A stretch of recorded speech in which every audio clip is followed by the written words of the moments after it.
né? Assim, é um, é um assunto bem vasto e que eu conto com a participação de vocês, assim, para trazerem suas reflexões, suas observações, suas vivências, porque né? O negócio é grande. E esse texto que eu selecionei tudo do Jean-Yves Leloup, a maior parte daquele livro dele, o Corpo e seus Símbolos, né? Porque tem a Annick do Suzanelli fala também muito sobre isso, mas assim, eu lendo o capítulo dela sobre essa região é tão esotérico, tão esotérico, tão esotérico, eu falei, não, calma, calma. Vamos começar com o Leloup para a gente se achar, depois se a gente achar que quer aprofundar mais um nível, a gente mergulha mais um pouco, né? Então, vamos lá. Assim, aproximamo-nos do sacro, deste lugar sagrado do nosso ser. Continuemos, pois, nossa viagem. Esta viagem ao centro de nós mesmos, mas que também é uma viagem ao centro de uma coletividade na qual nos encontramos. Uma viagem ao inconsciente coletivo que anima, por vezes, o nosso inconsciente e que condiciona a nossa atitude em relação a certas maneiras de entrar em relação com nós mesmos e com os outros. Podemos começar por uma exploração anatômica. Como estamos em relação às nossas nádegas? Elas são contraídas ou relaxadas? Estamos em um estado de tensão e fechamento ou estamos em uma atitude de confiança e entrega? É preciso procurar as causas físicas da constipação, das hemorroidas, de fístulas, de vermes, de disenteria que nos acometem. E é preciso buscar as causas psicológicas dessas somatizações que envenenam nossa vida e nos impedem de ficar sentados bem eretos. Quais são as memórias que temos ligadas a essa parte do nosso corpo? Como foi vivido este período que se chama fase anal? Como foi nossa aprendizagem de higiene? Quais são nossas relações com a sujeira, a poeira e as fezes? Há partes de nós mesmos das quais perdemos a memória. Não queremos mais lembrar porque nos causam muito sofrimento. E essas memórias se revelam através da doença. Todos nós temos memórias ligadas a esta parte do nosso corpo. A aprendizagem da limpeza e higiene não é fácil. Por isso é importante que as crianças brinquem com terra, com areia. Mais tarde, elas brincarão com bolinhas de gude e depois, na fase adulta, com o dinheiro. As tradições falam do dinheiro como as fezes do diabo. Não sei bem como elas considerariam os cartões de crédito. Observem a relação das pessoas com o dinheiro quando pagam suas contas. Elas assinam cheques preenchidos com quantias enormes ou pagam com cartões de crédito sem nenhuma emoção. Entretanto, tirar dinheiro vivo da carteira é muito difícil. Notem que esses gestos são inconscientes e que a relação com o dinheiro está ligada a esse período, essa memória da fase anal. Alguns têm medo do dinheiro, outros se agarram a ele, se apegam, acumulam. Existe uma ligação entre a constipação e a avareza, o medo de perder, o medo de faltar, o desejo de guardar. A questão é de não ter nem constipação nem diarreia. Se tenho um relógio em minha mão e a mantenho fechada, tenho o relógio e não tenho mais a mão. Se minha mão está sempre aberta, não posso aprender a doar nada. Alguns de nós a mantêm aberta, outros fechada. O importante é a sua leveza, abrir para dar e poder receber, poder pegar. Essa parte do corpo, a região anal, é uma musculatura capaz de reter e de dar. Alguém quer falar alguma coisa em relação a isso? Alguma reflexão, alguma impressão? A primeira coisa que para mim foi uma surpresa, porque eu definitivamente nunca escutei essa relação assim. É uma novidade. Da relação com o dinheiro? dessa região especificamente com dinheiro. E assim, faz todo sentido, né? Nesse sentido de reter e de doar, né? De reter e soltar. Já vi relação com dinheiro com várias coisas, mas com a região sacral, não. Porque imagina, né? O que é que acontece com essa região? É a região, assim, a gente o canal, existe um canal, o caminho da boca até o ânus é um tubo contínuo. E a gente imagina, então, que o nosso corpo é atravessado por esse tubo que contém o exterior, né? A gente ingere pela boca e aquilo vai fazer um caminho lá dentro, trazendo o que está lá fora para dentro da gente e quando a coisa flui, sai pelo outro lado. Então tem essa capacidade de ingerir e aí a capacidade a nível do ânus de você ou reter ou você relaxar, né? Por isso tem o esfíncter. Então tem um significado físico ali, né? Mecânico, sei lá, né? De fechar, abrir, mas também tem uma questão psicológica de se você consegue relaxar, né? Então, para mim faz muito sentido essa ideia de a pessoa que não aceita, né? Que tem dificuldade de deixar a vida fluir através dela, o que ela recebe, então, seja posses, ou que seja o que ela ingere, ela quer segurar, fecha lá embaixo. Né? Ô, Tani, uma coisa interessante, que o meu irmão era pequeno, eu era muito pequenininha, eu tinha 1 ano e pouco quando meu avô, o pai da minha mãe, faleceu. E a mamãe contava o seguinte, que o meu irmão mais velho, devia ter uns 9 anos, o meu avô faleceu, ele não chorou, mas ele parou de urinar de fezes, ele não fazia nada. Ele simplesmente parou. Reteve, né? E aí foi uma complicação para ele voltar ao normal e tudo, porque talvez isso, ele não aceitasse, né, a ida do meu avô, foi uma coisa, né, enfim, isso tem tudo a ver, né? É incrível. Como eu fiquei pensando agora, gente, é isso. Que louco. E hoje em dia ele é uma pessoa que, por exemplo, ele tem hemorroida. Ele é muito complicado. Ele tem... E assim, eu não sei se se alguém aqui tem filhos, né? Mas por exemplo, meus filhos nasceram nos Estados Unidos, né? E americano tem tudo um jeitinho de organizar tudo. Então tinha um ritual, desculpa, do cocô, que era assim, quando começava a treinar a criança, tirar a fralda, fazer cocô no piniquinho, não sei o quê, tinha um ritual que era dela dar tchau pro cocô antes de fazer a descarga, porque para a criança aquilo é um pedaço dela que ela está perdendo. Ela não entende no começo que aquilo é tóxico, que aquilo. Ela tem essa sensação, entendeu? Então tinha essa. Bye bye, bye bye. Eu lembro meu filho, bye bye, bye bye. Bye, bye. Mas é uma maneira, eu acho, deles irem educando a criança de deixar a coisa fluir. Ok, né? Faz parte do processo. Vai entrar, você pode reter, mas você também pode abrir. Tem uma outra coisa que também é muito interessante. A minha sobrinha, ela ficava muito comigo, né? Aqui em casa com a mamãe e papai e tal, e eu cuidava dela, né? Ela, assim, ainda quando usava fralda, né? Muito, muito pequenininha. Aí a gente estava brincando, fazendo alguma coisa, de repente ela fechava a cara. Juro, era um negócio louco. Ela fechava a cara e ela sumia. Aí cara, onde é que ela tá? Aí eu buscava, ela tava assim, atrás, agachada, atrás de um sofá, atrás de de um móvel, e ela não queria ficar com ninguém. Aquele era o momento dela. Eu ficava assustada quando ela fechava a cara, eu falava assim, pronto, já vai, Isabelle, vai pra onde você quiser.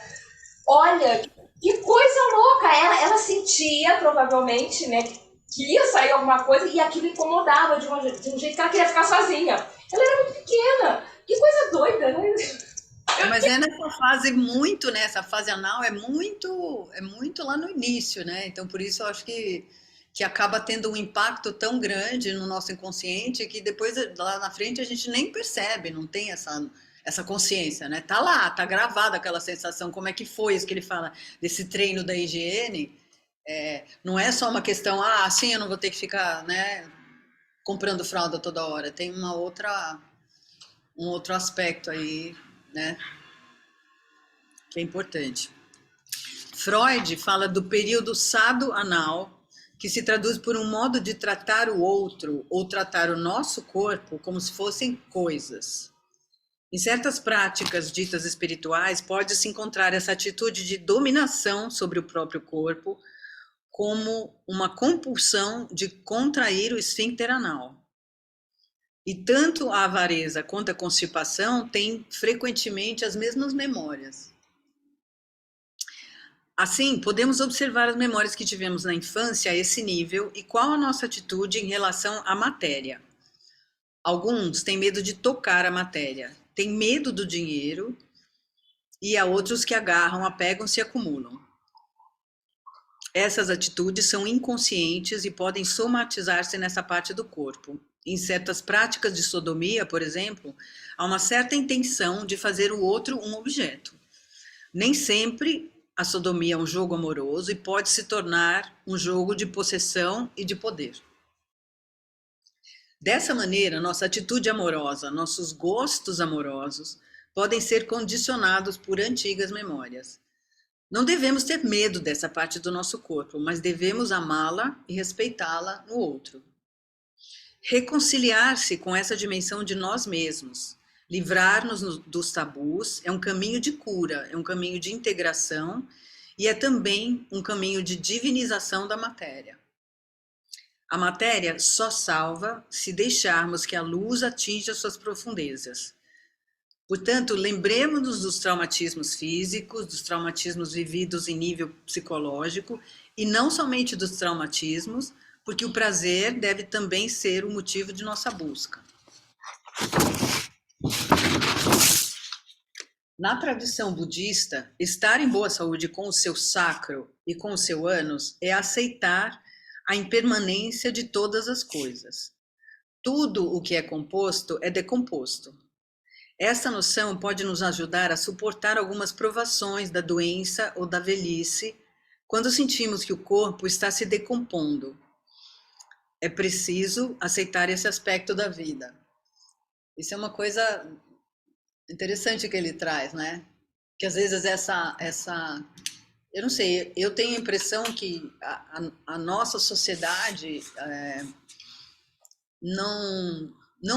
assim, ninguém ensina a gente a envelhecer, né? A gente perdeu uma noção que existia de uma reverência aos mais velhos, né? Por eles terem vivido mais tempo, por eles terem mais experiência, e eu sinto que está ficando cada vez mais, parece que o objetivo da vida é você ficar com 35 anos para sempre. Qualquer coisa que aconteça, né, que desvie disso, se começar a fazer ruga, se começar a perder a memória, se começar a não conseguir pronto, então você passa a ser um seminovo, e de seminovo você passa a ser velho, né? E aí quando eu li isso, fez muito sentido para mim, de dizer assim, bom, isso é a gente não aceita essa ideia de que tudo que é composto vai ser decomposto, que a gente aprendeu lá dando tchau tchau pro cocô, falar, ó, tudo que foi composto foi decomposto, isso faz parte da minha vida, eu vai entrar, vou compor e vai sair. Então a coisa flui, né? Então essa decomposição é uma coisa normal, natural, que a gente aceita e que a gente convive com ela. Alguém quer comentar alguma coisa? Dani, também tem uma coisa interessante, que as pessoas hoje de 70 anos não são fisicamente também, não são como as pessoas, quando eu era criança, as pessoas de 70 anos. Então, eu acho que nós estamos num momento em que a gente perdeu a referência, quer dizer, aí fala assim, nossa, mas você tem 70 anos? Porque a gente tinha uma ideia, as pessoas de 50, nossa, assim, eu tô com 56. Aí eu olho assim, porque o pessoal de 56, gente, nossa, né? Então, assim, a gente fica olhando, cara, mas é muito nova, né?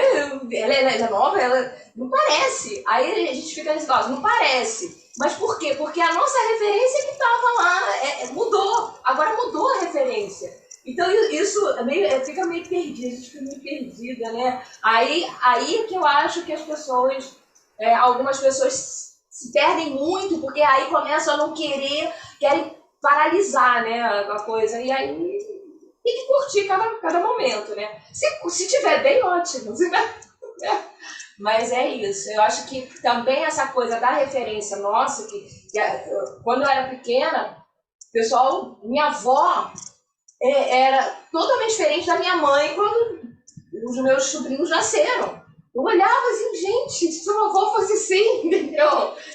Muito nova. E aí já tinha idade. Então, a gente acho que tá meio assim ainda, meio confuso, e é bom a gente começar a falar e estudar sobre isso, né?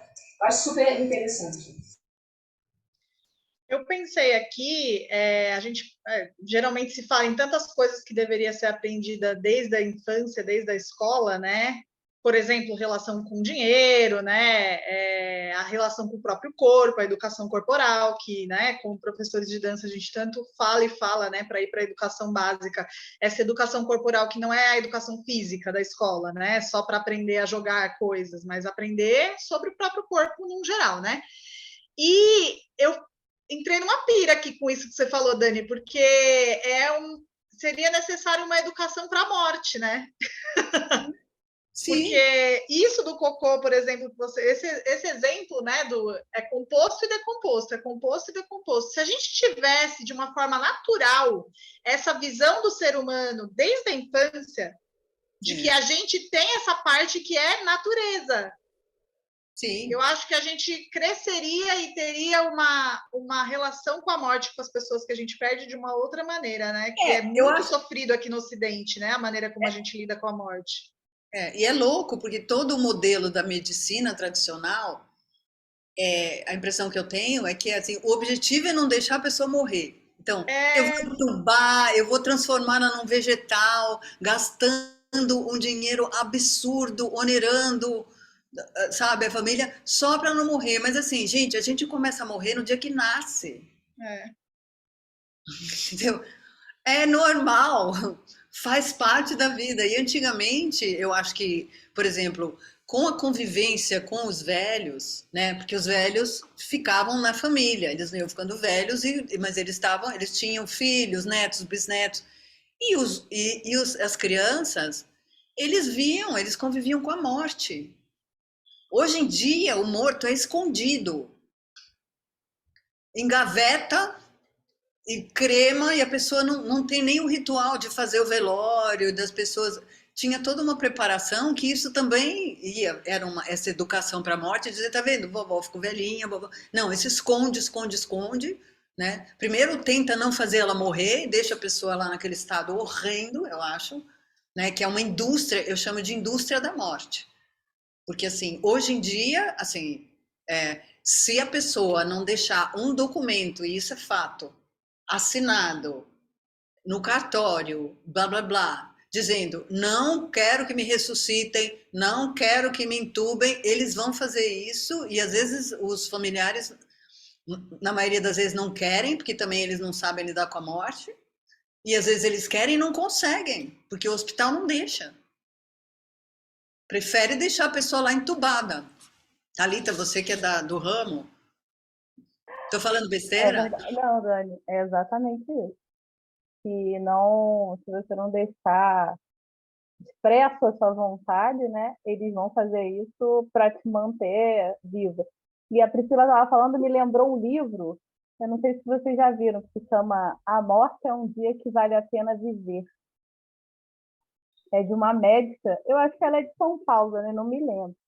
E aí ela fala sobre isso, né? Que ela falou que a gente, na faculdade de medicina, ela falou, a gente não, por mais paradoxal que pareça, ela falou, a gente não sabe lidar com a morte.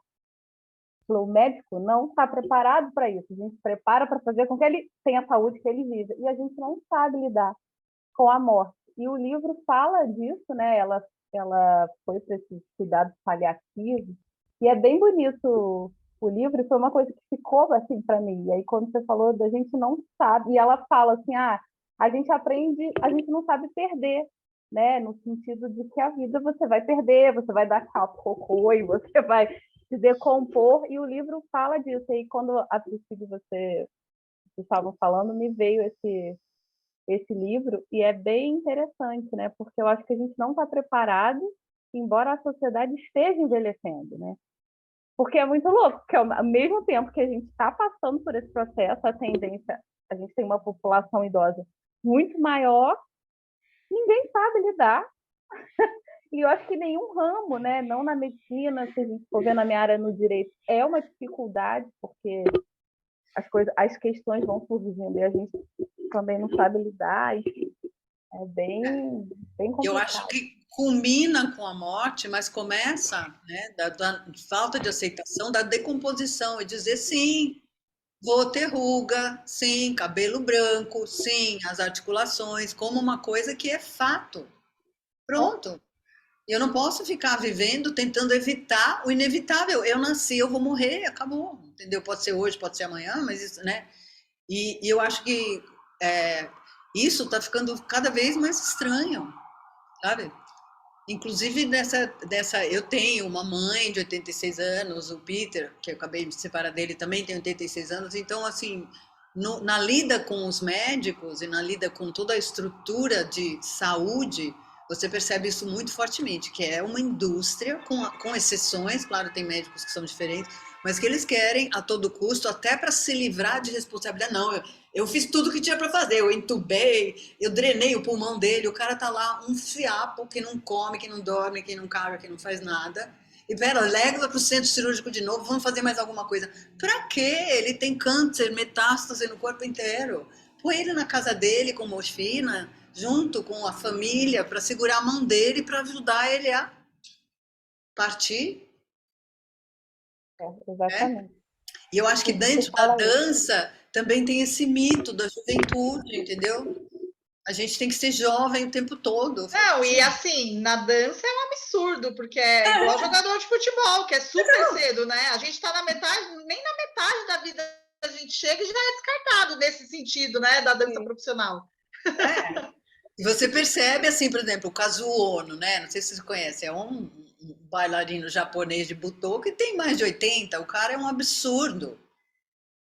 Mas ele não tá, o objetivo dele não é ser jovem, né? Ele tem um trabalho de corpo, um refinamento que você fica assim, sabe? Teatro alfa, aquele homenzinho desse tamanho, todo pintado de branco, você não consegue desligar dele, se mexendo, assim, minimamente, praticamente, ele nem se mexia, porque é coisa do butô, né? Então, assim, é uma coisa da nossa cultura, da nossa sociedade que está dificultando muito, né?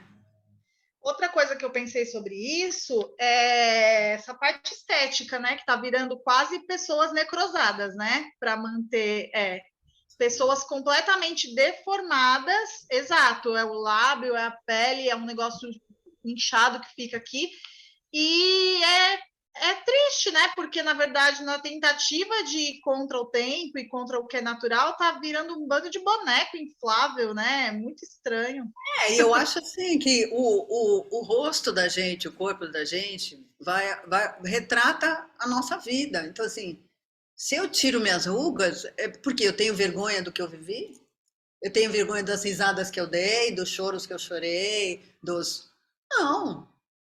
Então, eu sou o que eu construí até hoje. E meu corpo reflete aquilo, né? Lógico, se eu tiver um problema, uma cirurgia, quebrei um membro, eu vou lá consertar, mas essa... E existem pessoas que você vê que envelhecem, que ficam lindas. Caetano Veloso é muito mais bonito hoje do que ele era. Ele era horroroso quando ele era jovem.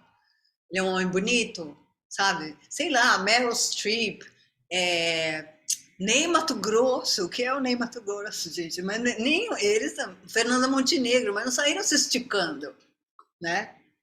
E continuam na ativa, fazendo o que eles faziam, melhor ainda. Então, né, a gente vê que isso é possível e que a gente não... Eu me recuso, como eu já estou chegando mais perto, né, eu fico muito atenta para não cair nessa. Porque a gente é humano e existe uma maré, tem uma corrente forte que puxa para um lado. Então, se a gente não fica esperto antes, né, se antecipa e fala, ó, presta atenção. Né? E perceber que também, acompanhando essa transformação física, se você tem paralelo a isso um trabalho espiritual, você vai perdendo de um lado e você vai ganhando do outro. Então, algo está se decompondo, mas tem uma outra coisa que está se compondo.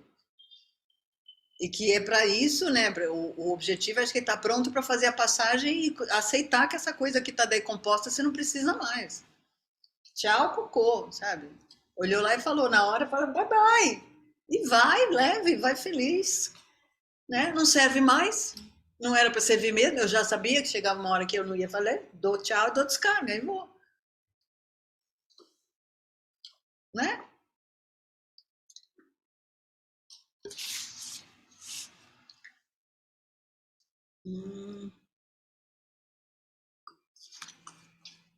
Então, só vou ler a última frase assim. Essa noção pode nos ajudar a suportar algumas provações da doença ou da velhice, quando sentimos que o corpo está se decompondo. É preciso aceitar esse aspecto da vida. Poderemos, então, nos sentar no assento, na sede da sabedoria. É curioso que na tradição cristã a simbologia das nádegas e do ânus esteja ligada à personagem da Virgem Maria, que eu não sabia disso também. Na tradição cristã antiga, Maria é chamada sedes sapientia, assento ou sede da sabedoria. E na representação das virgens romanas, vocês podem observar essa bela postura da Virgem Maria, como ela está bem sentada sobre suas nádegas e como todo o seu corpo está aberto. O ânus no ser humano é um lugar de abertura que deixa passar o que deve passar, que deixa a purificação se completar. É, portanto, um lugar de relaxamento. E aqui reencontramos um velho símbolo oriental. A flor de lótus nasce na lama, assim como no Ocidente se diz que as rosas mais belas nascem do estrume. E aí eu li isso aqui e não consigo não relacionar com Graham, assim, de duas coisas muito fundamentais da técnica dela, que é o quê? Você senta em cima dos isquios. Quando você se coloca em cima dos isquios, você está em cima do ânus. Que é diferente de você quando se colocar para trás, que imediatamente vai contrair, certo? Então tem essa noção de você estar bem sentado. Então o fato de você passar lá boa parte da aula nesse lugar, né, que é um lugar que ele coloca que é um lugar de receptividade, de abertura, tem o significado, e o outro é essa história da flor de lótus, que até a própria Marta usava para o exercício que ela chama de lótus, essa ideia que você está enraizado na lama, né, enquanto a cabeça está subindo, que é esse processo das oposições, né, que tem algo que se decompõe e tem algo que se eleva, que tem algo que se enfia na lama e tem outro que aspira o alto, né? Não sei se vocês querem comentar alguma coisa. Para mim, na hora veio assim. Faz total sentido, realmente, Dani. E uma coisa que eu estava lendo essa semana, e quando eu vi que você mandou que ia ser sobre o sacro, eu já até fiz um curso de leitura corporal, e aí ela fala de algumas desordens e vai trazendo, né? E aí ela falou do sacro essa semana, e aí ela estava falando que normalmente, enfim, dentro da proposta, que essas desordens no sacro têm muita relação com essa questão de você apenas sobreviver, né? E de você não achar esse prazer de viver, de usufruir o que a vida tem para te oferecer.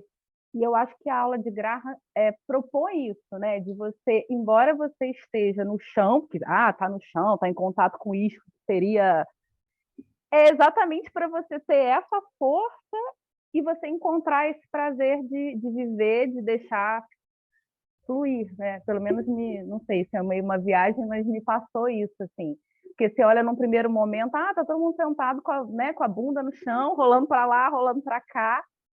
E, na verdade, é exatamente o contrário que ela propõe, né? Que é isso que a Dani falou. Quando você está ali no eixo, você tem uma força, você tem contato com todo esse centro que vem lá até chegar à garganta e subir, se a gente for pensar no chakra. Então, eu acho que é bem interessante essa relação com o sacro, que eu acho que, em termos de sociedade, fica um pouco, é uma parte que a gente nem quer falar, ou então é uma coisa inferior, né? E ele traz, tanto nesse texto quanto que ela falou disso, de você encontrar o prazer de viver, né? E eu acho que quando você tem esse prazer de viver e não só sobreviver, quando chega a hora de ir, foi o que você falou, você vai eu já usufruí a vida enquanto eu estava aqui, né? Então eu acho que essa relação fica mais fácil, não sei, o que me passou. E com isso que a Thalita falou, eu lembrei do chakra básico mesmo, né? Que é o chakra que está relacionado à nossa ligação com a terra, com a vida material, com ter satisfação em estar aqui vivo e não só, tipo, com os pés fora do chão, vivendo só um espiritual, né? É o que liga a gente aqui, a base. Exatamente. Tanto que é um chakra muito indicado quando a pessoa está muito nessa viagem, né? De tipo, ou pessoas que estão em depressão, né? E não veem mais sentido em viver, então é um chakra importante de ser trabalhado exatamente para que a pessoa aceite estar aqui e goste de estar aqui, né? A ligação com a terra em todos os sentidos, como a galera que tipo vai para determinadas doenças mentais, ou fica muito nessa vibe de espiritualidade, sem vivenciar a realidade, né? Sem as raízes, né? Mas é uma coisa assim, para a gente, assim, no nosso dia a dia, né? Observar como a pessoa está sentada. Então, por exemplo, se eu pego um aluno que não consegue ficar em cima dos isquios, eu começo a pôr colchonete embaixo dele, vou subindo a bacia dele até ele conseguir se sentar nos isquios. Não dá para deixar a pessoa assim, por causa disso, porque vai perder a aula inteira, porque o básico, que é ela tá bem sentada, tá que nem a Virgem Maria em cima das nádegas dela, sabe? Aberta, receptiva, para deixar essa energia fluir, acabou. Então, às vezes, não é assim, porque a pessoa é chata tecnicamente, porque aquilo tem um significado, aquilo tem um efeito que vai além da realização técnica de um exercício, né? Tá mexendo com uma coisa que é muito importante, né? Verdade, Dani. Eu dei uma aula na semana passada, e aí eu propus isso, delas acharem o isco. Começou, nem era aula de graça, não, era uma aula de ir. Eu falei, coloca a mão no isco e senta. Aí no final, quando elas. Aí ela, é uma sensação boa. E eu achei engraçado ela vir falar, ela falou assim, eu achei uma sensação boa ficar no isco. Eu falei, que bom ela, me senti mais para cima. Eu falei, exatamente. E galera, quando você falou, eu lembrei disso, porque todos aí, senta na bolinha, sente o isco para trás, o que é para frente, porque às vezes a pessoa realmente não tem nem. Eu dei uma aula para outra menina, eu não sei nem o que é o isco. Então, vamos achar o isco para depois você conseguir sentar sobre o isco, né? Você vai aquela coisa de... Ela falou, nem sei onde é. Eu falei, então vamos ter que começar uma outra. E elas falaram isso, é bom, né, estar sobre os iscos. Eu acho que é essa sensação que você falou, de proporcionar à pessoa esse contato, né, de tô vivo, né? E o que a Pri falou também, né? Tô sem perder, ter os dois lados, né? E às vezes até assim, sentar em cima da mão, sabe? Isso que eu fiz, botar a mãozinha lá embaixo. Aí uma vez que conseguem fazer under muscle e sobe e desce, é outra descoberta. Ai, meu Deus! Tem músculos aí e eu posso me elevar, entendeu? Eu posso suspender, eu tenho controle, porque é incrível como às vezes essa região do corpo é meio amortecida, né? As pessoas têm uma vergonha, né? Quando eu falei, não, coloca a mão embaixo, aí fica todo mundo assim meio... Eu falei, não, vamos lá, gente, sente... Aí quando eu falei, são vocês mesmos que estão segurando aí, bora. Mas foi tão engraçado, Dani, essa experiência, porque eu falei assim, eu não imaginei que ia ser, né, primeiro que elas não queriam colocar, eu senti que elas estavam... E aí depois eu falei, você achou? Aí a outra, não, aí então... Aí depois tenta no final da aula, e elas falaram isso, que elas se sentiram uma sensação boa de estar sobre os iscos. Que bom, né?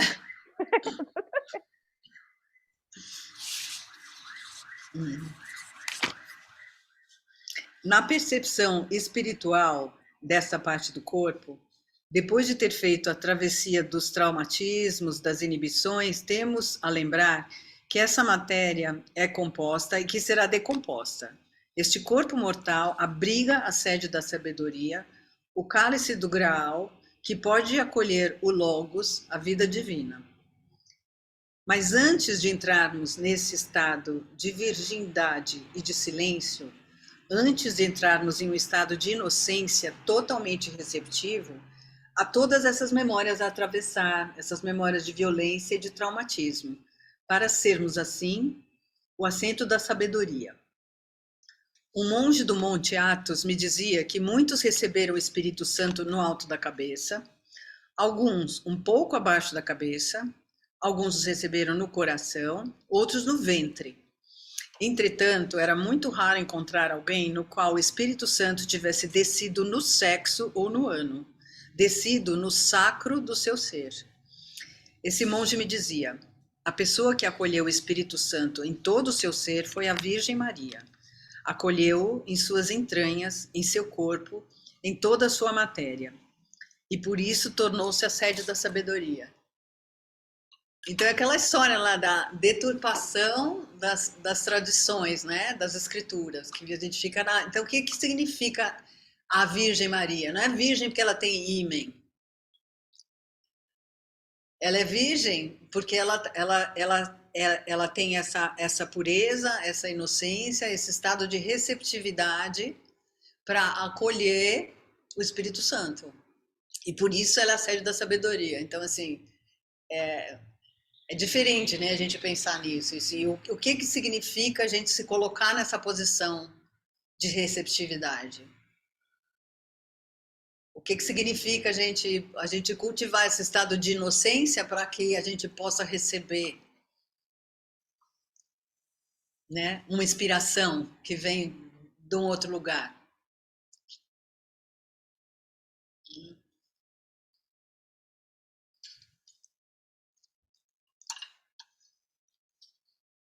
Seguimos? Sim? Okay. Os genitais. Continuemos a viagem por este país estranho que é o nosso corpo. Este país do qual conhecemos algumas paisagens de um modo familiar e que certas vezes parece-nos tão desconhecido em suas reações, em suas manifestações. O corpo inconsciente guarda o segredo de nossa história pessoal e também da nossa história coletiva. E algumas vezes nosso corpo somatiza problemas que não são somente nossos, que não são apenas aqueles da nossa primeira infância. Na análise transgeracional, observa-se que em algumas famílias a mesma doença ocorre no mesmo período etário. Exemplo, o mesmo suicídio. É que levamos em nós, em nosso corpo, a memória da família e também da coletividade. E quando estudamos o sacro, quando abordamos a sexualidade, damos-nos conta de que não se trata somente da sexualidade, mas trata-se também da imagem que a sociedade e as religiões têm da sexualidade.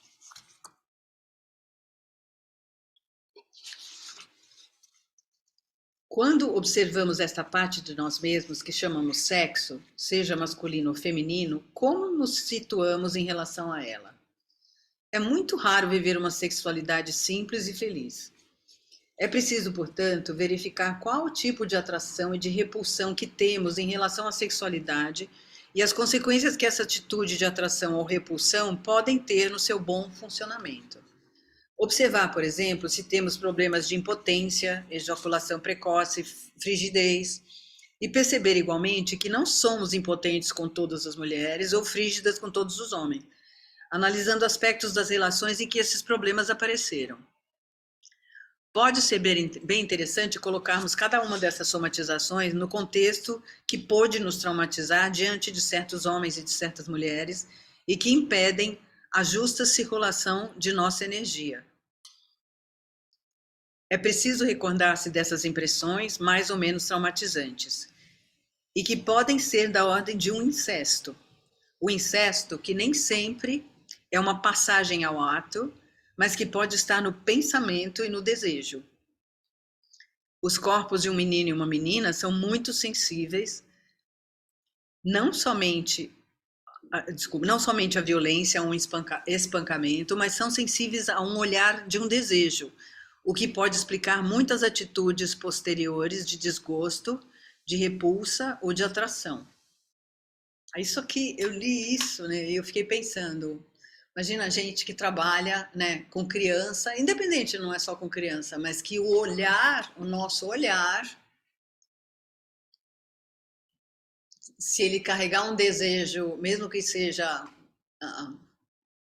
escondido, ele pode ter um efeito sobre as pessoas com quem a gente está trabalhando, né?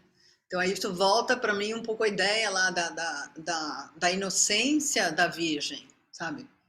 A gente conseguir se colocar num lugar muito de pureza, de não carregar, né? Eu acho que o que ele está dizendo aqui é que a gente vai escarafunchar a nossa história, entender o que aconteceu com a nossa sexualidade, com o nosso ânimo, com o corpo, tudo, mas que assim, quando a gente está em relação ao outro, mesmo um olhar pode ter um efeito, principalmente com criança, né?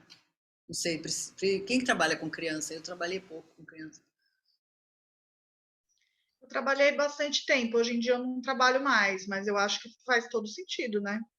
Principalmente, assim, diante da sociedade que a gente vive, eu acho principalmente em relação aos professores homens com as meninas, né? Acho que os professores homens com as meninas e os meninos. É que, eu não sei, posso estar sendo bem tonta, assim, no que eu estou falando, mas eu acho que é mais incomum partir de uma mulher um olhar de desejo, assim, por uma criança, né? A gente vê mais casos, assim, de homens partindo de um olhar de desejo, seja por uma criança do sexo feminino ou masculino, né?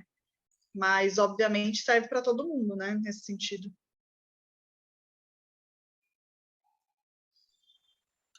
As crianças, eu estava até conversando com uma professora, não sei, assim, depois da pandemia, né, eu pelo menos percebi, essa professora também percebeu como as crianças estão muito apegadas, assim, no corpo delas mesmas, das outras principalmente, e dos professores. Então eu chego, eu sou agarrada todo dia, assim. As crianças querem ficar no meu colo, crianças assim, de 7 anos. Né? A gente chega para fazer a roda, enfim, sentar, pegar ali no pé, elas querem ficar junto, querem sentar em mim, abraçar. Então, isso é importante também, né? Para ter essa relação de limite, né? Em relação ao meu corpo, ao seu corpo. E é isso, elas vão na inocência mesmo, elas são totalmente abertas, totalmente. E não tem muita noção, né? Elas pegam na minha bunda, elas pegam no meu peito, elas pegam na minha barriga, né? Elas vão aonde elas acham um lugarzinho meu ali, elas põem a mão e abraçam. E isso, né? Eu nunca tive nenhum contato assim, com uma criança que tivesse passado por isso, que eu saiba pelo menos, né? Eu acho que deve ter uma força tão grande nesse rompimento, porque é uma questão tão de confiança delas, de carinho mesmo. Acho que se uma pessoa se aproveita disso, né, dessa inocência, acho que para ela, não sei, ela deve perder totalmente assim, o chão, assim, porque você vê no olhinho delas como elas fazem porque elas gostam, né? Elas têm essa, para elas é bom, é muito bom de estar ali junto com alguém. E aí, sei lá, passar por uma situação dessa de mesmo só pelo olhar deve ser bem muito violento. Eu tenho a impressão. Desculpa, fala, Priscila. Não, eu ia falar que eu já trabalhei em contexto de projetos sociais, né? Onde algumas crianças passavam por, enfim, as dificuldades eram diversas, né? Mas eu achei interessante no texto essa coisa da sutileza de apenas o olhar já ser algo, né? Porque eu lembro de 2 irmãos que a gente descobriu depois de um tempo, porque o mais novo falou que o mais velho estava abusando dele. Ele não falou com essas palavras, né? Mas ele contou o que acontecia em casa. E aí, isso do texto me fez lembrar desse caso, né? Porque esse mais novo, ele não entendia o que estava acontecendo, ele só contou o que estava acontecendo. Ele contou o ato em si. O meu irmão faz eu fazer isso, isso e isso nele. Então você vê, a criança, ele não tinha ainda claro na cabeça dele o que estava acontecendo. Ele só achava que era assim, ele não usava a palavra violento, mas ele não achava normal, porque ele não queria fazer, e o irmão fazia ele fazer. Então você vê, se nesse contexto, até ali a gente não sabia que isso acontecia. Então ninguém podia imaginar. Então, quantas são as crianças que às vezes a gente não sabe o que está acontecendo? E aí, acho que isso que ele traz no texto, que é esse simples olhar, ele pode causar algo, seja nessa criança que está passando por algo, ou seja numa criança que ainda nem passou e que, de repente, venha a passar. Né? Mas que esse olhar já pode ser algo que ou reforça aquilo que está acontecendo e o trauma fica pior, ou em um possível trauma que venha acontecer, as coisas vão se juntando, né? Eu achei bem importante, assim, essa Eu acho parte. que traz a questão, porque hoje, né, se fala muito, por exemplo, nos Estados Unidos, já há muito tempo, você não pode tocar no aluno. Então, virar não pode. E para mim, mais do que o toque, o olhar, a ação em si, é a intenção. Da onde está vindo aquela minha fala? Da onde está vindo aquele meu olhar? Da onde está vindo aquele meu toque? Né? Então, de novo, é uma coisa da gente ter clareza do nosso papel naquele momento. Né? Da importância que aquilo pode ter, com certeza com as crianças, mas às vezes não é nem com crianças, é com pessoa, pode ser uma pessoa adulta.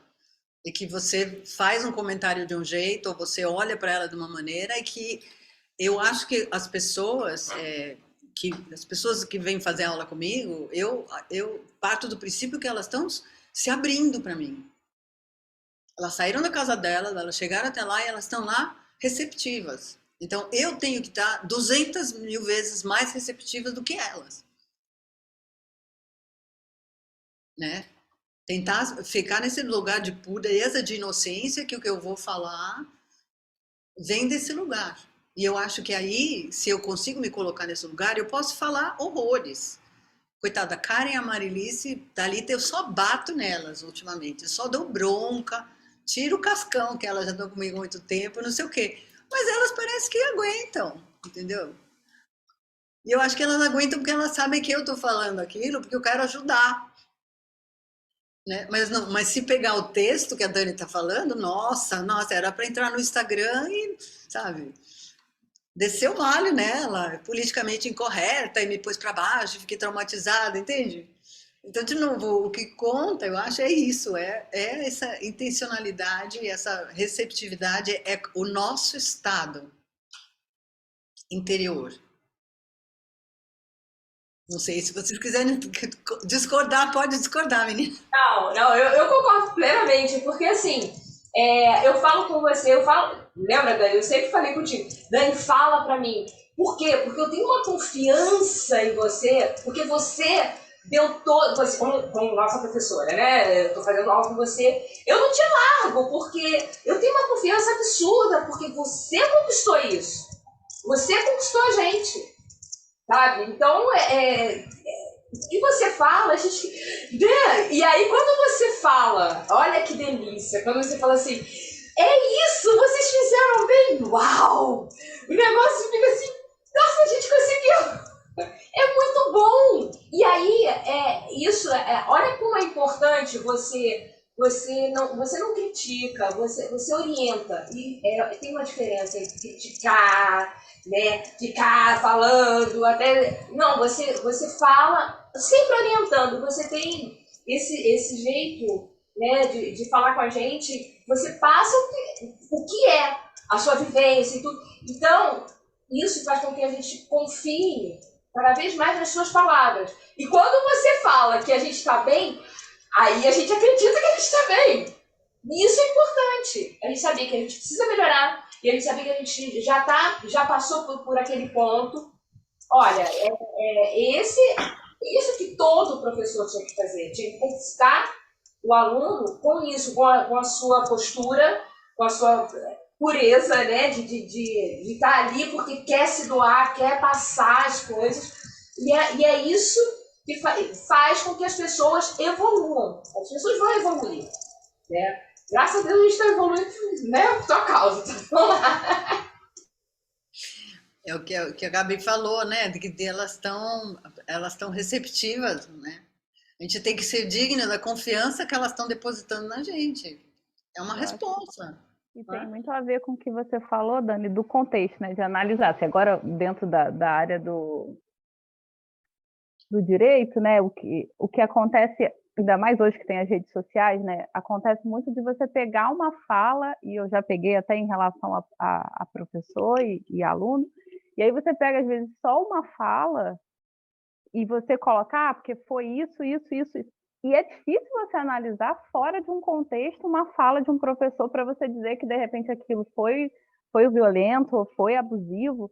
Então, é muito complicado. Assim. Eu lembro que uma vez eu trabalhei num caso que envolvia isso de aluno e professor, até em relação em sala de dança, e, enfim, de abuso. E é muito difícil, e eu lembro que eu coloquei isso, até porque é uma realidade, né? A sala de aula, ele precisa saber como é que é.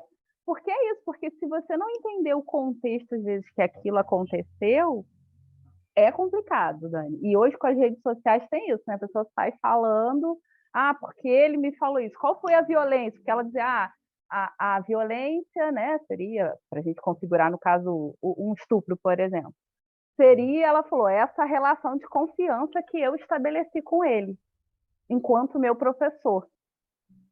Então, ela dizia que ele não falou nada, a princípio, mas que era essa postura dele. Então, assim, é muito complicado, né? Até que ponto a relação que ela estabeleceu de confiança, e é difícil, às vezes, você ver a intenção. Será que ele usou essa relação de confiança para abusar? Porque é um limite, que é o que a Karen falou, a gente confia, então a gente vai. E às vezes a pessoa usa essa relação de confiança ou de poder para abusar do outro, né? E, enfim, é uma coisa que a gente, infelizmente, vejo muito, professor, pastor, padre, e eles usam exatamente isso que você falou, né? Que a gente estava falando aqui da relação de confiança. E às vezes não é palavra, ele não usa uma violência física, é um olhar, é uma relação que estabeleceu, e a pessoa não necessariamente criança, mas se sente, né, numa difícil, enfim.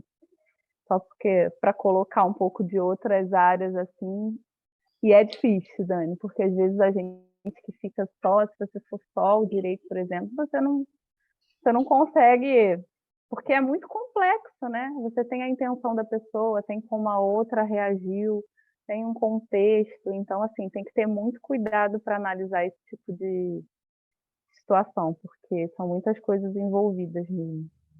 Eu acho que a gente tem que ter um cuidado com a gente, né? De realmente Isso, criar um clima, né? Porque isso, em geral, acontece em grupo, né? Numa aula, numa isso, reunião. exatamente. Assim, criar um clima onde fique isso muito claro, que você não tem favoritismo, que você não traz suas questões, e que se alguém, por exemplo, que às vezes tem gente que busca isso, né?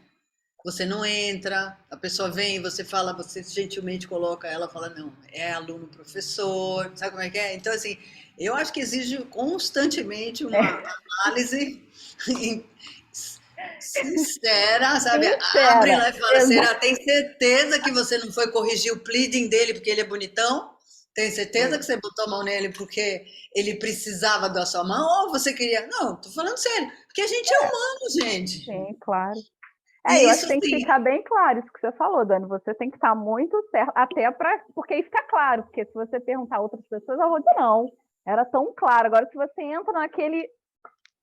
Aí a gente se coloca numa posição complicada, né? entender que você vai cultivando isso e vai criando um certo ambiente de trabalho assim ou assado, né?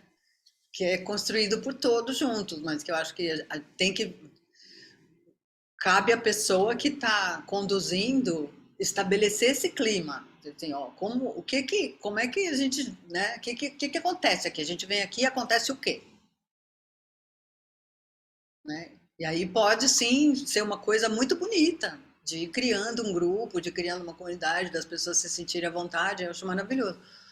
Mas a gente tem que ficar esperto.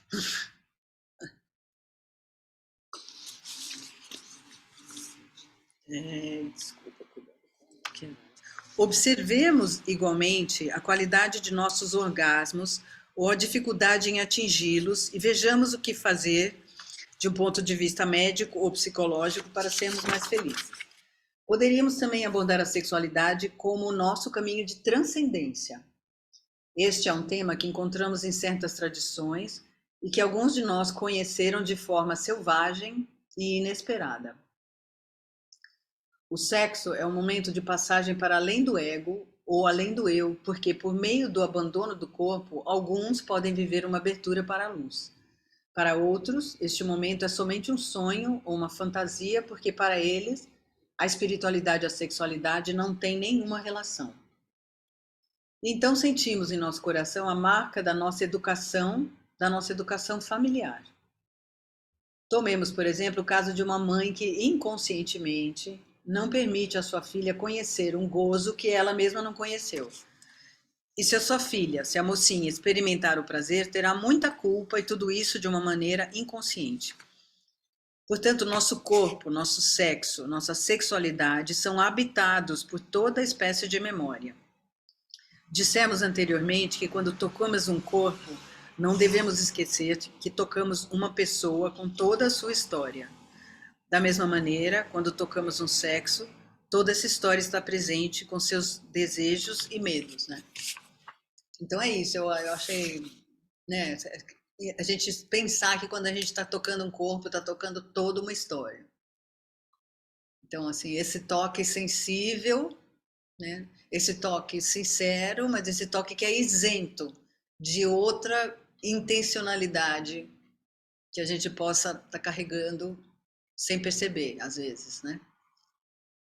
Sabem o que eu achei bem estranho, né, nesse final de semana? Eu fui dar um passeio, assim, aí tinha tipo um showzinho e era um evento de uma cerveja. Daí o meu namorado, vamos entrar ali para ver e tal. Daí a gente entrou, só que para entrar tinha que colocar pulseiras. E aí eram 2 pulseiras que tinham que colocar.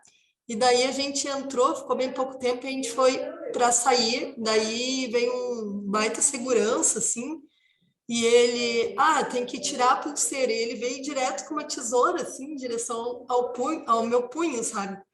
E daí, tipo, teve um negócio da pandemia que eu já estava evitando o toque, né? Que foram 2 anos a gente sem o toque, assim, essa questão. E eu estudo bastante essa também em relação do toque, de como, né, trabalhar isso com os alunos e tal. E aí, quando ele veio direto, assim, com a tesoura e meteu a tesoura na minha mão, sabe? Sem antecipar o que ele ia fazer, sabe? Ou perguntar, você quer rasgar ou eu corto? Não, ele veio direto, assim. E daí depois eu falei para o meu namorado, que também trabalha com teatro e tal, mas é outra situação de corpo, assim, tipo, eu sou bem mais sensível, até porque eu pratico muito e ele está mais agora na relação da burocracia, das artes cênicas e trabalhando com coisas de governo e tal. E eu pratico muito, e durante a pandemia, a gente fazendo as aulas, essa sensibilidade ficou bem aguçada, assim.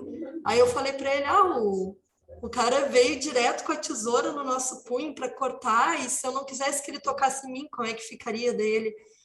Deixa de tanta bobagem, não sei o quê, mas eu disse, eu não acho isso uma bobagem, eu acho meio agressivo, sabe? Mas pode ser mesmo, assim, eu assim, acho que uma coisa, por exemplo, que funciona, que eu procuro fazer sempre, é pedir licença, por exemplo, eu quero usar o corpo de um aluno, eu faço, posso usar você? Mesmo que seja um aluno tipo Letícia, Danilo, que eu conheço, eu posso, porque essas coisas, você vai criando uma ideia, um clima na sala que, assim, para tocar no outro, a gente tem que pedir licença, mesmo sendo a professora, né? São coisinhas, assim, né, que você começa a ir descobrindo que, então, sim, isso, para mim, isso, por exemplo, é mais importante do que falar todos ou todas ou todos. É pedir licença para a pessoa em quem eu vou tocar, seja ela quem for, né? Claro que a maioria das pessoas, todas ali que eu observava, entravam e saíam, botavam, tiravam e não estavam, né, refletindo sobre isso. Mas o símbolo que tem isso, né, no inconsciente que fica esse como se fosse um currículo oculto, né? Tá acontecendo, mas tu não tá refletindo sobre isso, né? O gesto, o ato e tal, eu achei bem estranho, até porque vindo dessa questão da pandemia, do evitar, né, o contato, e aí daqui a um pouco a pessoa vem, invade teu corpo e né? Mas como eu falei, meu namorado trabalha com isso e ele achou que eu estava com mania demais, tipo, muito chata, muito não sei o que. Eu disse, não, eu acho que eu não tô. Eu acho que eu tô analisando uma situação que é bem grave, sabe? Então, mas é justamente porque cada pessoa é um universo que a gente tem que pedir licença. Para você, aquilo foi ofensivo, foi invasivo. Para outra pessoa, poderia não ter sido, mas a gente não pode se dar o direito de partir para o toque, para os gestos, sem pedir licença. Eu acho que uma outra coisa aqui que me veio também, que às vezes, por exemplo, coisas que a gente fala na aula, né? Tem correções, eu tenho observações que você pode falar alto. E tem outras, por exemplo, que às vezes eu quero falar, mas eu vou pertinho da pessoa, só para ela ouvir. Porque pode ser que é uma, sabe, você vai, é meio um feeling assim que você vai, não, com essa pessoa não dá para fazer isso, sabe? A outra, tudo bem que ela vai dar risada, sabe assim? Então, não é uma questão de criar regras, falar isso nunca pode, isso sempre tem que ser assim, mas esse estado de receptividade, de respeito, de inocência que a gente tem que cultivar, que a gente, mesmo que não esteja maravilhoso naquele dia, consegue tirar da bolsa, veste e fala, pronto, estou pronta para entrar nessa aula. Que a gente não sabe o que vai acontecer. Eu já presenciei numa aula de balé, né? A professora deu um tapa gigante numa outra menina, mas um tapa gigante que ficou todo mundo olhando e a coxa dela ficou vermelha. E ela disse, esse colchão grosso aí, bem assim, ela falou, ficou todo mundo tipo chocado. Bom, eu achei muito horrível, assim, e todos ficaram estaqueados na hora, assim, e a guria seguiu fazendo e a mão ficou a marca na coxa dela. E foi bem ruim, assim. E essa professora continua, né? É a minha professora. E as coisas que ela fala, assim, são absurdas. No entanto, ela já me falou coisas horríveis, assim, e agressivas, e sem nenhum problema ela falar isso. Hoje em dia, ela fala isso e depois ela diz, eu sei que eu estou correndo risco, porque hoje está assim, de botarem um processo, de não sei o quê, mas eu vou seguir falando porque não sei o quê. Daí ela fala ainda essas coisas.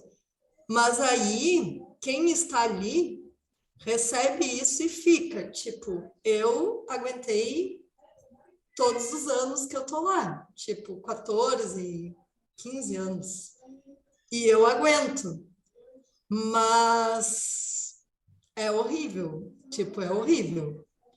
Eu não sei explicar bem. Eu fico porque eu tenho um pouco disso, que é de conseguir aguentar. E, além de tudo, eu ainda vejo ela uma pessoa que eu sinto falta e gosto. E vou lá e converso com ela, porque às vezes ela tá um amor e outras vezes ela tá, tipo, infernal. E isso engana as pessoas e deixa elas confusas, eu vejo. E aí todos que estão ali seguem esse mesmo fluxo. Entende? É bem confuso Mas isso, assim, porque tem que uma... nem, sabe, é que nem mulher que apanha do marido, ela fica lá apanhando. Mas isso não vai dizer que apanhar é bom. E assim, Não. o que eu percebo é que assim, para eu alcançar um aluno, para eu chegar, uma pessoa, não precisa ser um aluno, ele precisa estar receptivo. Se eu agrido, ele vai fechar o canal, então não adianta, ele não vai conseguir absorver o que eu estou falando.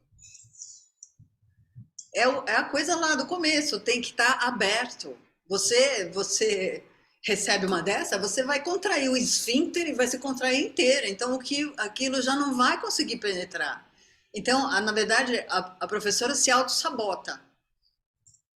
Porque ela está coibindo a evolução e tá manchando um conteúdo, às vezes, que é uma informação preciosa que ela está dando, porque pode ser super válida, mas ela vem de um jeito que Essa É uma relação- autossabotagem, eu acho. Acho que cria uma coisa que, no final, a grande vítima é a pessoa que faz isso. essa relação da Sabe? música, né? Ela dizia muito alto assim: "Ah, você tem autismo". Primeiro, tipo, agredindo os autistas. E eu, tipo, ela fala super apto, tu é autista, por isso que tu não entende a música, e ela fala e falava, né, de uma maneira super aberta, alta, gritando e xingando.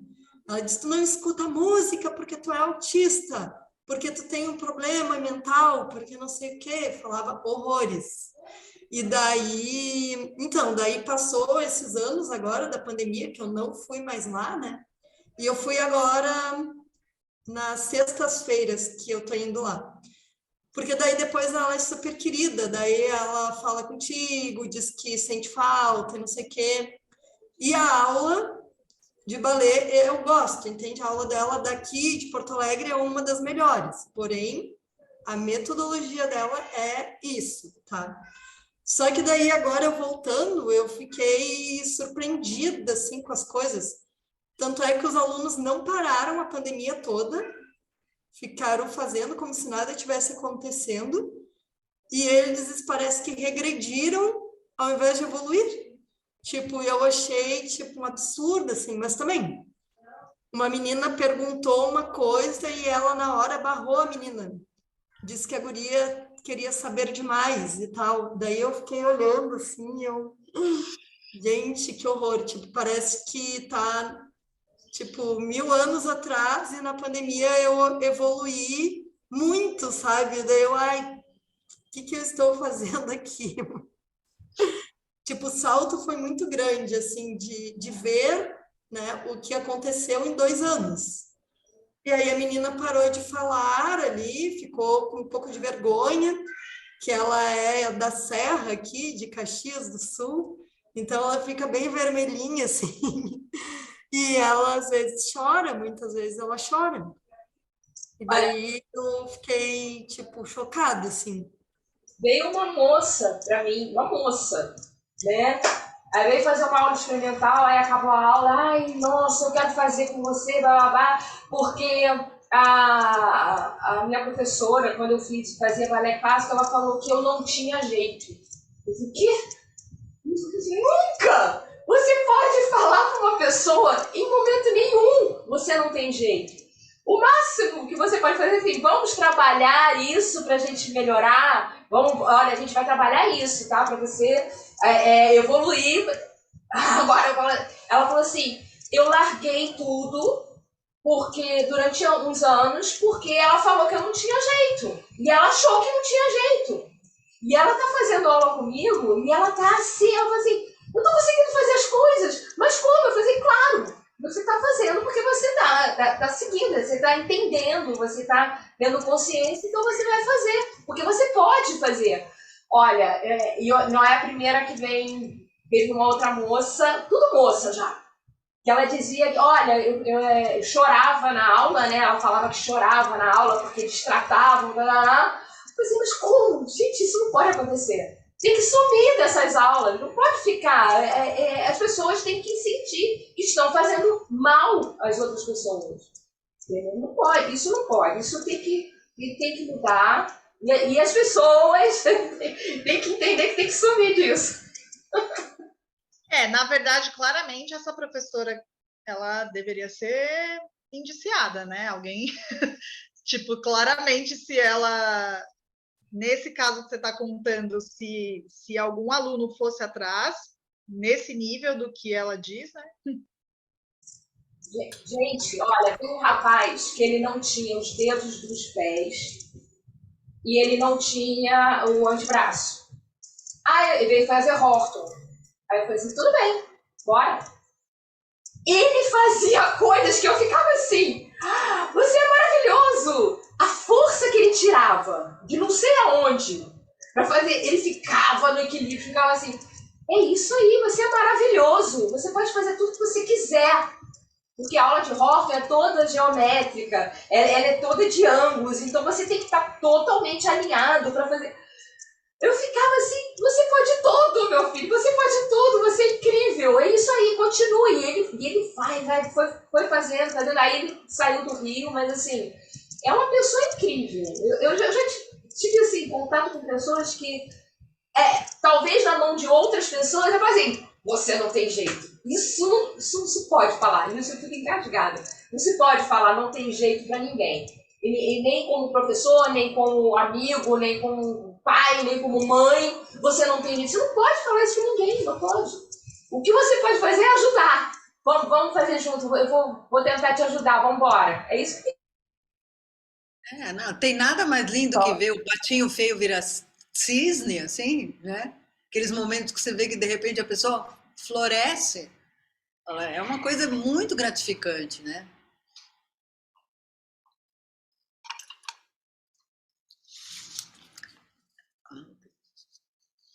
Para Freud, toda doença tem sua origem em um uso inadequado ou na impossibilidade de viver sua libido, de viver sua energia sexual.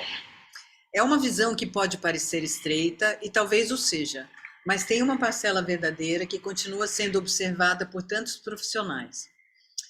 Na análise transpessoal da sexualidade, não podemos esquecer esses estudos de base. Entretanto, podemos ir mais longe e descobrir que o prazer humano é mais que uma descarga, uma liberação de tensão, que Freud chama de prazer. O encontro de dois seres humanos não é simplesmente o encontro de duas libidos. É também o encontro de duas almas, é também o encontro de dois espíritos, é também o encontro de dois seres interiores.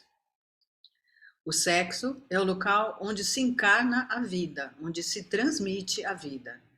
Por isso, é algo muito sagrado. É triste ver que o sexo perde a sua dimensão sagrada à medida em que vem sendo distorcido pelas pessoas e pelos meios de comunicação. Na tradição cristã, chama-se sacramento a um gesto que uma palavra acompanha. O sexo pode tornar-se um sacramento se é acompanhado por uma palavra de ternura, por uma palavra de amor. Se é acompanhado pelo coração, e o coração é acompanhado pela inteligência. Nesse momento, o sexo se torna um ato realmente humano. Continua? As formas de prazer. Se consultarmos o dicionário, distinguiremos 4 formas de prazer. Ao prazer que está ligado ao corpo e que é frequentemente limitado ao corpo. Há também a felicidade. A felicidade pertence ao mundo da alma. Em uma relação sexual, pode-se ter prazer sem ter felicidade, pode-se ter felicidade sem ter prazer, ou ter prazer e felicidade quando o encontro se situa ao nível do corpo e da alma ao mesmo tempo. Há também uma terceira palavra muito importante, que é o gozo. Essa palavra, gozo, remete-nos para o que os gregos chamavam de nous. Eles tinham soma, a psique e o nous. O nous é inteligência intuitiva e contemplativa. Quando, em um relacionamento humano, ocorre o encontro de dois espíritos, manifesta-se uma qualidade de gozo que é maior do que o prazer e a felicidade, que não se opõe ao prazer nem à felicidade, mas indica que o encontro se dá naquilo que o ser humano tem de mais aberto e de mais elevado. A dificuldade em ter prazer com alguém não impede o gozo ou a felicidade com ele. Evidentemente, o ideal em uma visão holística é que todos os componentes do ser humano, o corpo, o psiquismo e o nous, possam se encontrar. Finalmente, existe uma quarta palavra que exprime algo mais difícil, porque nem todos têm a experiência. É a palavra bem-aventurança. Ela supõe o encontro dos seres sagrados do homem e da mulher, o encontro do Deus e da deusa, encontro no nível ontológico. Em outra oportunidade, conversamos com vocês sobre o conceito cristão da indissolubilidade do casamento. Afirmamos que tudo é solúvel no tempo. À medida que os anos passam, o prazer pode desaparecer, os sentimentos podem se opor e não serem mais partilhados. Desaparece a felicidade em estar perto um do outro. Outras vezes, não há mais compreensão ao nível noético. deitamos na mesma cama, comemos na mesma mesa e vivemos em mundos totalmente estranhos. Entretanto, se nos encontrarmos ao nível do ser essencial, mesmo que o vinho falte, como nas bodas de Caná, podemos fabricar o vinho do prazer, da felicidade e da alegria. Invocamos a presença do terceiro que está entre nós, este elo ontológico que permanece mesmo se nos separarmos, mesmo se não podemos ser felizes juntos. São experiências que alguns de nós já fizeram, e algumas vezes após um longo caminho. Lamento às vezes celebrar um casamento quando duas pessoas são inconscientes, quando se unem apenas duas libidos que não foram ainda iluminadas. Será preciso um longo tempo para que descubram que a imagem do parceiro não é aquela que elas imaginaram, que o outro não é a parte dele mesmo que lhe falta. Não é aquele que vai preencher o seu vazio, que o outro é um outro e, como tal, poderá ser amado. Amará, terá prazer e será feliz com ele ou com ela, vivenciando momentos de bem-aventurança, momentos maiores que os da alegria. Vivenciar essa qualidade de silêncio quando tudo é dito, porque é também o silêncio do não dito que é infernal e o silêncio no qual a palavra é insuficiente. E neste momento de silêncio há verdadeiramente uma comunhão ontológica, uma comunhão de ser a ser. Aproximamo-nos do que pode ser a bem-aventurança no mundo humano. Portanto, a sexualidade não é somente libido. Essa libido pode tornar-se paixão, passar através do coração e transformar-se em compaixão. É sempre a mesma energia. E neste nível, Freud não se engana. Trata-se da energia vital que muda e se transforma de acordo com o nível de consciência no qual nos encontramos. Aí, para mim, ele fala tudo, né? Assim, na questão da gente fala da energia vital, do chakra básico, e que não é questão de renegar essa energia, nem coibir essa energia, mas entender que é uma energia a ser transformada. É essa energia que a gente vai tentar fazer que suba, que vá passando até a nível físico, né? Não é à toa que tem em todas as tradições essa imagem de uma coluna central, essa ideia de ascensão, né? E de ir passando por vários níveis, correspondentes a partes do corpo, né? Eu acho lindo assim quando ele começa a fazer essas relações assim do nosso próprio corpo com as tradições e todas essas imagens, né? Então, sei lá, tem a árvore da vida, tem o chakras, tem cada um usa uma imagem diferente, mas eu acho que no fundo trata-se da mesma coisa, e entender que a gente trabalhando com o nosso corpo e com o corpo dos outros pode de repente dar vazão, né? Despertar essa energia que às vezes está meio dormente lá, meio, né? E ajudando essa subida dessa energia, transmutar. Né? Quando ele fala assim do relacionamento, essa coisa fica assim, quando passa o tesão, acabou, né? Então, às vezes a gente não tem essa noção de que aquilo pode ir se transformando em outra coisa e acabar levando a gente para um amor num outro plano. Né? Não sei se alguém quer comentar esse assunto.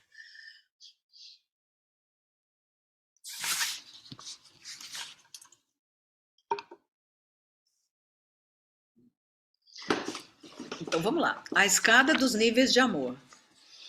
Assim como fizemos uma escada dos diferentes níveis de consciência, poderíamos fazer uma escada com os diferentes níveis de amor. Apesar de vocês já conhecerem um pouco através de livros anteriores, talvez possamos aprofundá-la um pouco mais para melhor sentir que a sexualidade é uma etapa da escada e que esta etapa necessita ser transposta e transformada. Partimos em um movimento ascendente, a libido, a paixão, a compaixão. É a mesma energia que acende e nos atravessa. Observem que os problemas sexuais, algumas vezes, são modos de misturar as formas de amor. Por exemplo, o incesto é uma mistura deste amor muito pessoal e muito belo de um pai ou de uma mãe para o seu filho, com um amor erótico de um homem ou uma mulher para com sua bem-amada ou seu amante. Em grego, há diferentes palavras para falar dessas etapas do amor. A primeira etapa é a porneia, o amor voraz e devorador, o amor do bebê por sua mamãe, o amor de consumo. Amo o outro, portanto, como-o. Este amor é muito lindo em um bebê, é muito lindo em um gatinho que lambe seu leite. É menos bonito em um senhor de 50 anos. A porneia é uma forma de amor que precisa ser respeitada e que ocorre em um momento da nossa evolução. Para crescer, temos necessidade de nos nutrirmos do outro. As palavras seguintes em grego são pater e mania. Ovídio escreveu A Arte de Amar, que é a arte de evitar tornar-se apaixonado. Porque para os antigos gregos e romanos, estar apaixonado é uma doença, é uma possessão. A Arte de Amar de Ovídio é a arte de evitar cair nesse estado de possessão. Traduzimos a palavra pater por paixão e ela está na origem da palavra patologia.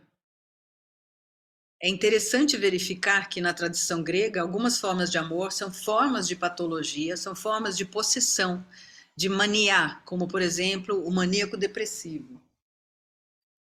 A paixão nos faz passar por estados extraordinários, maravilhosos, mas pode também ser um inferno pelo ciúme que desencadeia. Este amor não é de consumo, não é um amor devorador, mas é um amor de posse, de dependência e também de necessidade. Aqui, o amor não é um dom, é uma necessidade, uma solicitação. Às vezes, o que chamamos de amor não é senão posse, dependência, necessidade. Esta forma de amor é uma forma de sofrimento. Na cultura ocidental, pelo número de canções e de romances tristes que ouvimos e lemos, temos a impressão de que não existe amor feliz. Todas as histórias de amor são ao mesmo tempo histórias apaixonadas, possessivas, ciumentas e frequentemente dolorosas.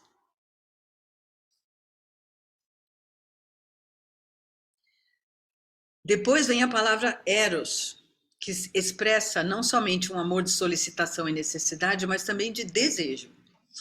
Eros é um jovem Deus. É ele que dá acesso ao nosso falo, à nossa necessidade e à nossa libido. Eros já é uma forma muito evoluída de amor. Não estamos mais no consumo que caracteriza a criança, na possessão, dependência, solicitação e necessidade que caracterizam a criança e o adolescente, mas começamos a viver uma sexualidade adulta. Um amor de uma pessoa por outra, desejando-a e maravilhando-se com ela. Para Platão, Eros é o amor da beleza, o amor da grandeza que nos falta. Já falamos do pé alado. Pois bem, Eros é o sexo alado, o sexo que encontra suas asas. E atualmente a palavra Eros está muito próxima da palavra porneia.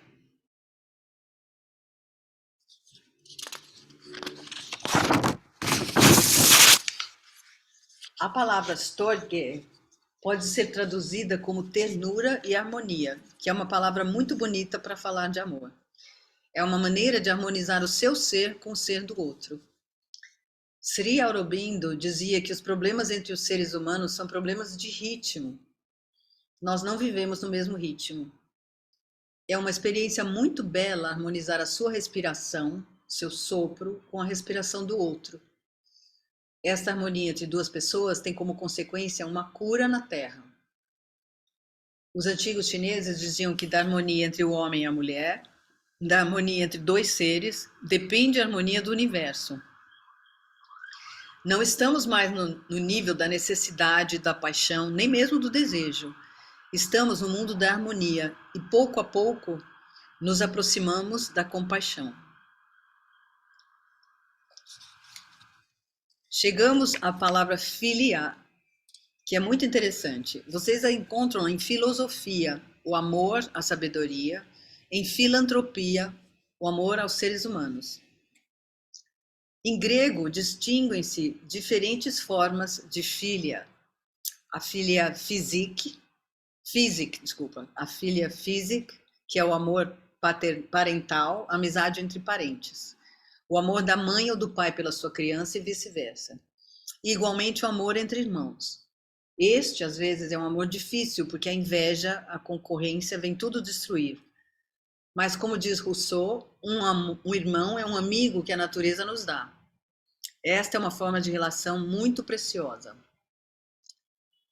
A filia Zainik é o amor da hospitalidade, o respeito aos outros, o respeito por aqueles a quem se recebe. Temos aqui uma qualidade de relacionamento que é diferente das relações familiares. Não há a mesma familiaridade, mas pode haver a mesma profundidade e pode mesmo ser mais profundo. Temos amigos com quem temos relações mais íntimas que com os nossos irmãos, irmãs e pais. A filia etarik, que é o verdadeiro amor-amizade entre dois egos, duas pessoas. É o amor do dar e do receber, uma relação de confiança, ajuda, parceria. E diz o provérbio que aquele que tem um amigo é mais rico que aquele que tem um reino, porque podemos viver com este amigo o que temos de mais humano. A filia erotic é também uma amizade, um amor com respeito, um amor que respeita a liberdade do outro. É uma espécie de amizade amorosa. Não é muito fácil de entender, porque não é paixão, não é dependência, mas é uma qualidade de ternura, de harmonia, de grande respeito e atração, que faz dela uma amizade muito profunda. Disse-lhes que às vezes misturamos as formas de amor. Quando a filia physique se mistura com a filia erotique, há uma forma de incesto. Quando a filia Zainik se confunde com a filia erotique, esquece-se o respeito, a distância que deve àquele a quem se recebe como um hóspede. Não podemos exigir do hóspede uma intimidade que suponha um conhecimento maior, com a partilha de seu espírito e do seu psiquismo, ou mesmo com manifestação no nível do corpo. Aí quando ele fala isso, para mim, eu fiquei pensando, então, né, qual é o tipo de amor, em que grau de amor a gente coloca o nosso trabalho? Eu acho que é nesse lugar, sabe, de entender que a gente trabalhando, a gente trata as pessoas que trabalham com a gente como hóspedes. Então, sim, né, que é uma forma de amor, mas é uma forma de amor que respeita, que não presume um grau de intimidade que permita que você, né, invada esse espaço do outro.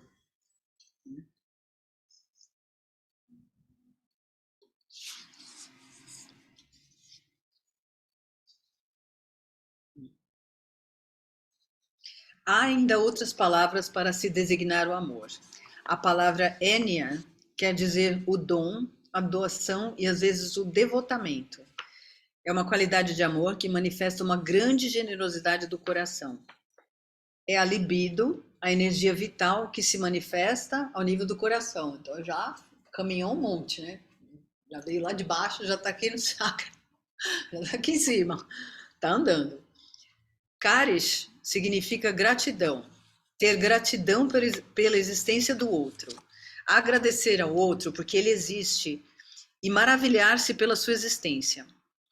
Não sei se alguma vez já lhes agradeceram porque vocês existem. É um grande presente e frequentemente uns com os outros faltamos com gratidão. Vivemos na ingratidão, não sabemos reconhecer as doações que nos são feitas. Somos como grandes bebês a quem tudo é devido, tudo é normal. Finalmente chegamos à última palavra desse vocabulário grego, agape. Podemos traduzi-la como a graça ou a gratuidade. Ambas têm a mesma etimologia. É esta gratuidade do amor em que se ama por nada, por causa de nada. Não sei se vocês já viveram essa experiência. Amar sem ter nada de particular para amar. Amar não a partir de sua carência, mas amar a partir de sua plenitude. Amar não a partir de sua sede, mas amar a partir de sua fonte que corre. Acho lindo isso, né? A palavra amor tem sentidos bem diferentes. Não é preciso opô-los uns aos outros. Há uma criança que tem fome e sede, um adolescente que pede para ser reconhecido, nomeado, chamado. Não podemos esquecer o desejo que nos habita. Somos igualmente capazes de harmonia e de ternura, e seria uma lástima nos privarmos da amizade, dessa troca, desse partilhar, dessa capacidade de doação e de perdão que habita em nós. E devemos fazer também a experiência do que há de graça, de gratidão e de gratuidade em nós. Fazermos a experiência de Deus em nosso interior. São João nos diz que Deus é amor e que aquele que habita no amor habita em Deus e Deus habita nele. A palavra que é colocada na boca de Jesus não é eros, é filia. Não é eros, não é filha, não é énia, é a palavra agape. É proposto ao ser humano uma experiência. Ele é chamado para exercitar sua capacidade de gratuidade e graça em um mundo onde tudo se paga, onde nada é gratuito. Ele é chamado a introduzir a graça e a gratuidade. Somos convidados a introduzir em nossa libido, em nossas experiências sexuais, em nossas paixões devoradoras, em nossos ciúmes possessivos, a compaixão. Introduzir a graça e a agape. Fazer isso não pela nossa felicidade e bem-aventurança, mas também pela cura da nossa sexualidade. Fazer isso não só pela nossa felicidade e bem-aventurança, mas também pela cura da nossa sexualidade. Se vivemos no nível da harmonia, da ternura, alguma coisa se relaxará em nossa libido e as relações sexuais vão mudar. E o sexo não terá mais a mesma importância. O importante será a relação do meu ser com outro ser. É também importante lembrar que as pessoas não perdem a capacidade de amar, mesmo que envelheçam e conheçam uma perda do desejo ou da necessidade sexual, mesmo após um acidente ou um acontecimento dramático, quando perdem essa capacidade. Essas pessoas podem se abrir a uma capacidade nova de amar ainda não explorada por elas. O amor é como um arco-íris. Esta imagem é mais bonita que a da escada. É um arco-íris do qual conhecemos apenas algumas cores. Temos ainda cores a descobrir, mas o arco-íris também são todas as cores juntas. Dentro dessa abordagem, não se trata de opor agape ao amor espiritual, ao amor vivo e humano, e nem mesmo ao amor animal, porque nós também somos animais, somos seres humanos e somos seres divinos. A experiência do amor nos permitirá visitar todas as cores do arco-íris. A exploração apenas da libido nos parece atualmente muito limitada. Há em nós uma abertura para todas as outras cores, mesmo que se para algumas cores só nos reste sonhar. Há, porém, sonhos premonitórios e um dia nós amaremos. Não apenas como animais bem vivos, não somente como amantes apaixonados, mas também como deuses apaziguados.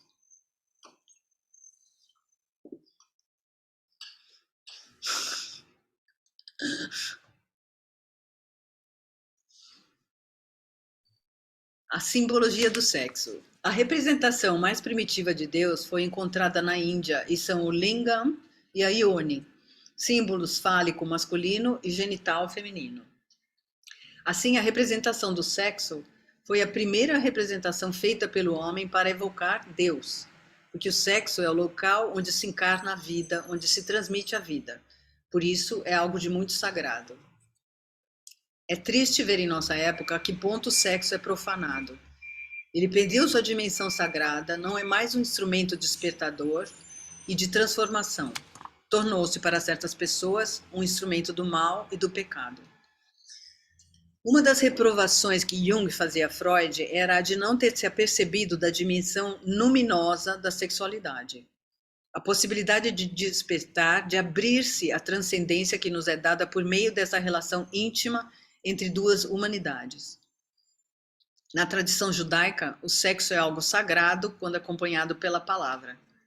Nessa tradição, há uma passagem do sexo à palavra. Quando se tem uma relação sexual com alguém a quem não se dirige a palavra, essa relação não é humana. Falta a palavra é ela que dá o sentido, que dá sentido a este abraço. Para a nossa vida prática, essa é uma indicação interessante. Na tradição cristã, chama-se sacramento um gesto que uma palavra acompanha. O sexo pode se tornar um sacramento se acompanhado por uma palavra de ternura, por uma palavra de amor, se acompanhado pelo coração e se o coração acompanhado pela inteligência. Neste momento, o sexo se torna um ato realmente humano.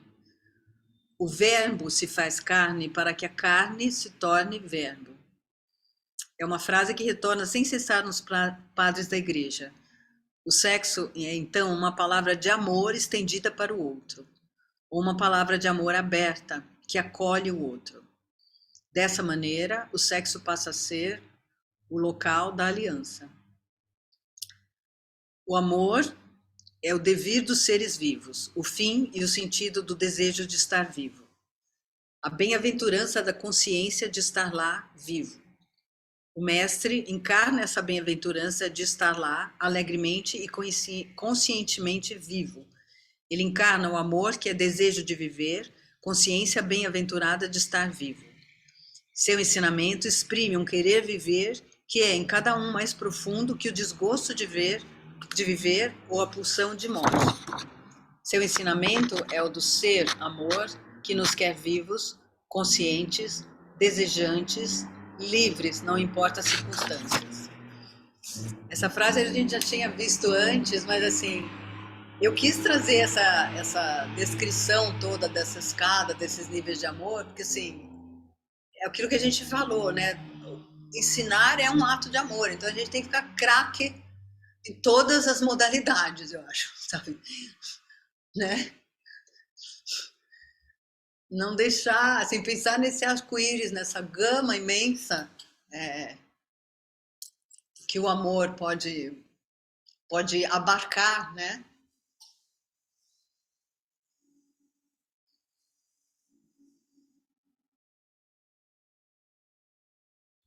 Achei muito bonito esse texto, toda essa parte.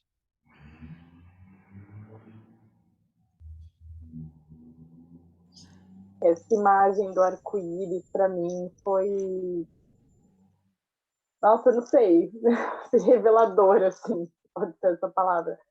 Essa imagem dessas camadas, né? E de pensar nessas relações, e como às vezes uma, né? Por exemplo, a relação de amizade pode ser até ali um pouco além da relação familiar, e como essas coisas vão se dando. Aí eu fiquei bem, bem feliz com essa parte do texto, assim. Ele perguntou se alguém já tinha agradecido, né, por você existir, te amar só por você existir, assim. Aí eu lembrei dos meus amigos, assim, e foi muito bacana, assim, me pegou aqui num lugarzinho. E depois eu consegui ficar muito nessa esfera teoria, assim, eu puxei mais para mim, assim, na verdade, desde o começo, assim, que foi a primeira parte da relação da avareza com constipação, eu já pensei um monte de gente da minha família, então hoje, para mim, foi uma cadeia de relações, assim, de ligar e lembrar das pessoas, foi bem legal. E pensar, né, que isso tudo vem lá do chakra básico, que acordando, sentando em cima dos isquios e aterrando e julgando, a gente tem potencial para desenvolver isso tudo na gente e nos outros, né? Tirar o amor dentro das caixinhas e das não sei o quê e falar assim, não, é um arco-íris, gente, vale tudo, né? Milton Nascimento, qualquer maneira de amor vale a pena, não é questão de você julgar ou enfim, atribuir isso, um é melhor do que o outro, mas é de entender esse potencial, né, que a gente tem, que todo ser humano tem, e que eu acho que se cada aluno que aparece na nossa frente a gente enxerga esse arco-íris, fala, olha, mais um arco-íris apareceu. Oba! Dificilmente você vai ser abusivo, dificilmente você vai ser, sabe, nada, porque assim, é mais um arco-íris. né, que veio para a sua aula. Nossa, que maravilha, que bom, obrigada. Né? E sempre tudo ali volta para o corpo, né? Sempre passando pelo corpo. Passa É pelo corpo. muito incrível isso. Através do corpo a gente pode acessar esse lugar, né? E às vezes eu vou mais longe, até falar, por causa de toda a questão de sedentarismo e não sei o quê, talvez algumas coisas, pessoas atravessem a vida inteira, porque, né, o que ele está dizendo aqui é que essa energia você tem que acordar para fazer ela subir. Mas se você não nem acorda, se você nunca nem acessa essa parte sua física, né? Se ela foi taxada de suja, de feia, de não sei o quê, lá desde o início, desde às vezes como ele traz uma memória inconsciente, familiar, geracional, às vezes é uma cultura toda, né? A gente carrega isso tudo. Então, assim, quando a gente está mexendo com o nosso corpo, mexendo com o corpo dos outros, entender que existe esse potencial maravilhoso, né? Mas que tem que ser muito bem cuidado com amor, nas pequenas coisas. Acho que no fim é isso que faz a diferença, né? Os detalhes. Um olhar, um toque, né? E como cada vez a gente está se distanciando mais disso, assim, eu acho que a gente não vai poder ir remar contra a maré, mas talvez no nosso pequeno mundinho, assim, ao nosso redor, a gente possa tentar ir construindo esse arco-íris, e sabe, dentro do que é possível, né? Os outros vão fazer o que eles quiserem, mas a gente não precisa entrar na normose. A gente pode dizer, bom, eu não vejo desse jeito, tudo bem, você quer fazer assim? Ok, é a sua escolha, eu aceito a sua escolha, mas eu não preciso fazer assim. Eu tenho livre-arbítrio, eu tenho a possibilidade de viver de uma outra maneira.